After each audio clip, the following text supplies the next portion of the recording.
Bok, ja som Marija Hrvatić, učiteľka sam horvačtiny pre Slovakova Čehov, a rođena Horvatka, žijem v Zahrebe, veľa rokov sam žila v Bratislave a tentokrát by som ta chcela pozvat na môj nový online kurs horvačtiny pre začiatočníkov, ktorý začne 19.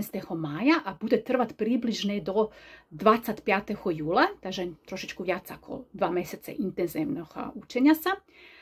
Kurs bude každý pondelok a stredu od 18:45 do 8:15, takže 90 minút dvakrát týždenne. Na tomto kurze sa naučíš veľa tohto.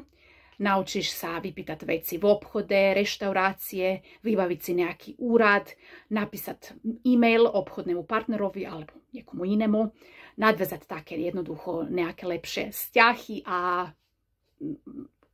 na vyšší úrovne dať tie tvoje konverzácie, ktoré možno doteraz boli veľmi jednoduché a veľmi obmedzené.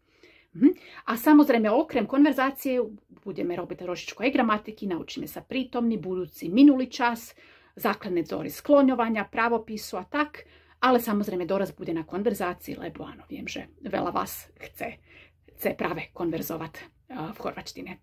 Ak by si mal záujem o tento kurz, môžeš si vyskúšať aj zadarmo skúšobnú lekciu, ktorá bude 14.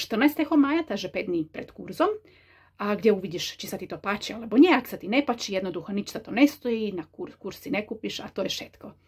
A samozrejme, ak máš možno záujem o nejaký iný spôsob učenia sa chorvačtiny, ja mám jednu väčšiu školu chorvačtiny, kde okrem mňa pracuje aj 7 ďalších učiteľiek, takže dá sa dohodnúť veľa tohto. Ponúkame one-to-one konverzácie, alebo môžete byť aj dvaja, alebo klasické kurzy, nemusia byť konverzácie, takže áno, nemusí to byť skupinový kurz, ale môžeš byť na tomuto sám.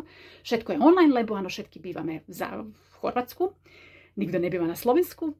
Alebo áno, sú také tiež skupinové kurzy pre vyššie úrovne, ktorí síce už začali pred mesiacom, ale na nich sa môžeš pridať, nie je problém. Takže ak myslíš, že nie si začiatočník, chceš nejakú vyššiu úroveň, skupinový kurz tiež mi môžeš napísať a určite nájdeme nejaké riešenie. Samozrejme, potom môžem ti poradiť, aké knihy kúpiť, tak sa chceš učiť ako samouk a preposlať ti veľa tých zadarmo materiálov. Ak sa chceš učiť sám, takže rada to zazdielam s tebou. Napíš mi mail a môžeme dohodnúť aj takúto 15-minútovú zadarmú konzultáciu, kde sa pozrieme čo ako s tvojou chorvačtinou a urobíme ti nejaký plán na mieru. Eto, to je všetko, áno, dole máš môj mail, môžeš mi aj cez Facebook písať, alebo ako ti to vychovuje. OK, pa, vidimo se, bok!